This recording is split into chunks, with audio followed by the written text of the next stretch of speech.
a moment of sunshine on a morning walk in some local bush. How do we capture this in a drawing using a fine liner pen and markers for the tonal values? First, we need our drawing to apply the values to, the tone to.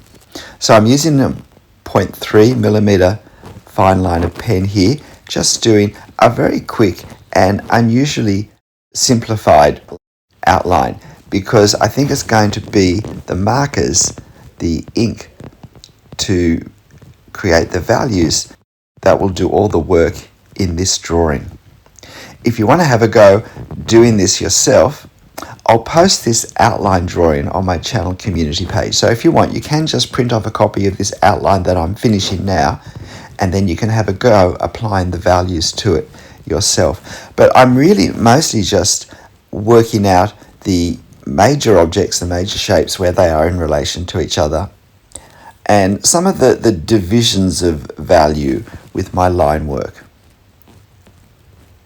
These are called scribbly gums, and they're called that because of the insect tracks that are scribbled down their side by a particular insect that particularly likes to burrow into their bark to, I presume, lay its eggs.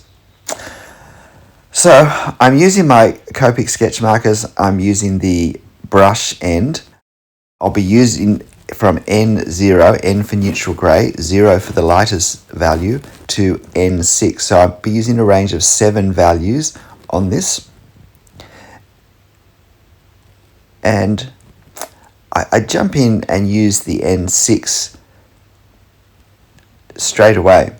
I work out that this is the darkest value I'm going to use, and clearly the darkest place to apply this value is this sort of pathway and shadow behind the trees.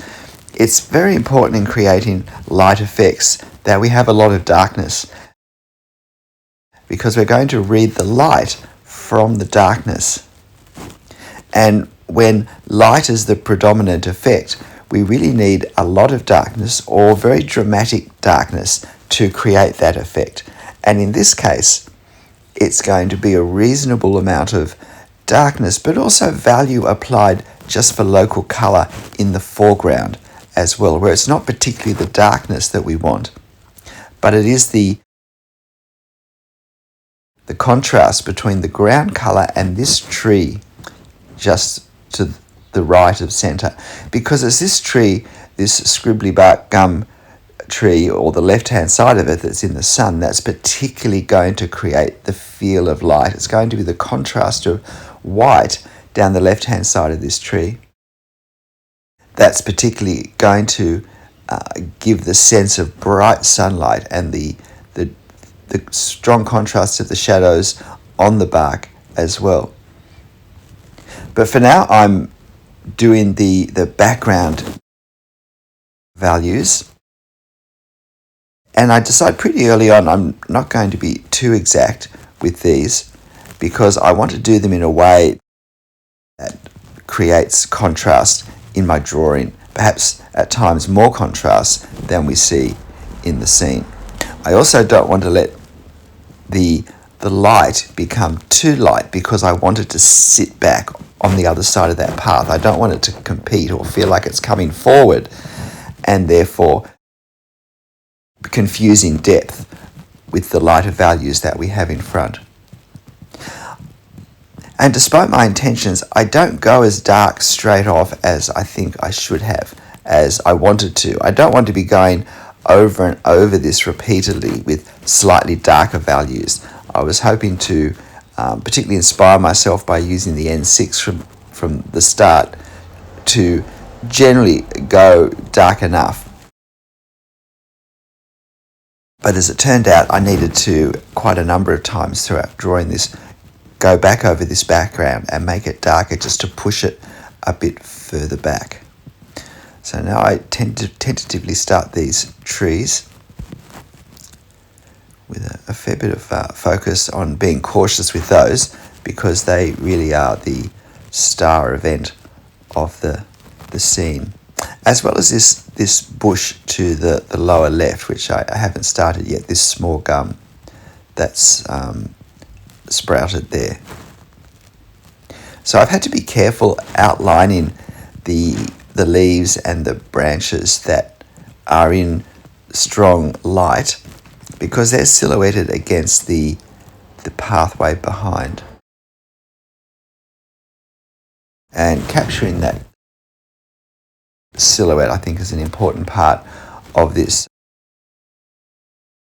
It's one of those scenes where if I don't want to slow down and do that as carefully as it needs, then it's just not a good subject choice for me, I don't think. So going a bit darker there now with my pens. I would have an N5 now. No, an N4. That's an N4 going over things. Now I'm just working my N6 and just correcting some of my darkest values around the edges of leaves. Now for the foreground, it's a bit messy, and perhaps this was probably the less certain part of how I was going to render this before I actually started. You can see that I've put these dark shadows in first, and I think that was a good way to go. When we know we're going to have some very dark darks, I think it's worth applying them first, because it then lets us judge the mid-tone values and the lightest values more accurately. Now, it was a bit less straightforward how to do the values around this small eucalypt on the left,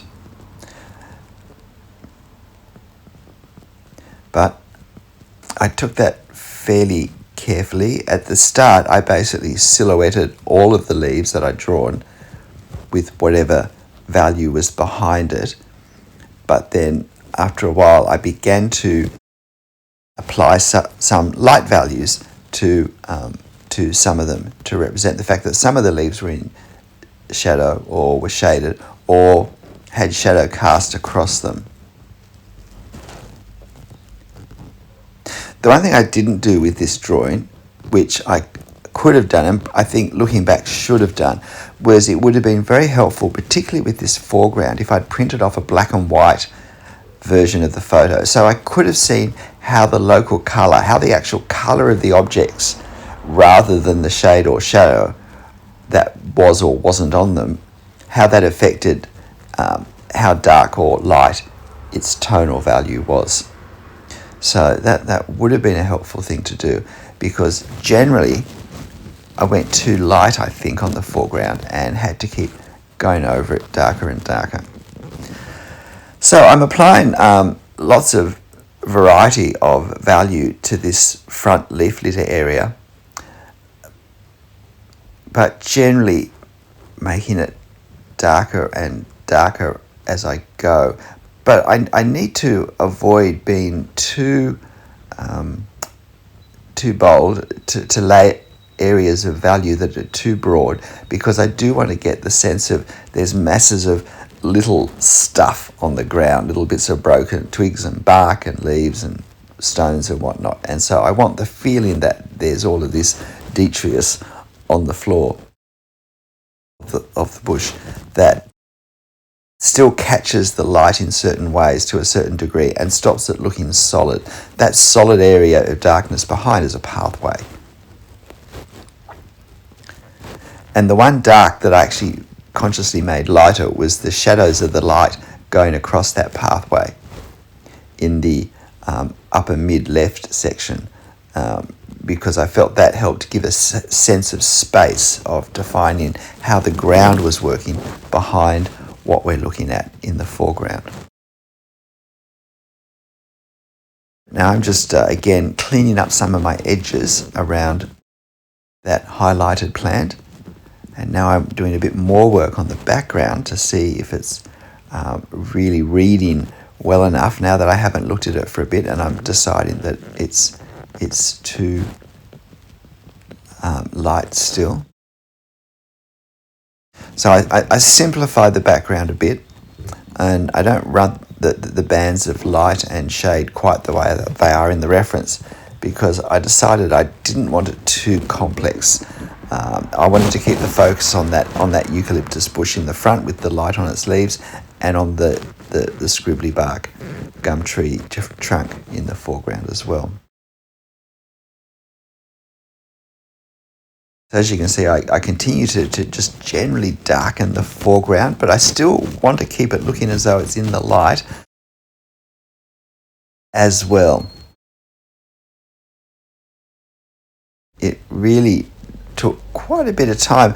I spent almost an hour on the marker work on this, which is a lot more than I normally spend, and I probably only spent about 10-12 minutes doing the line work.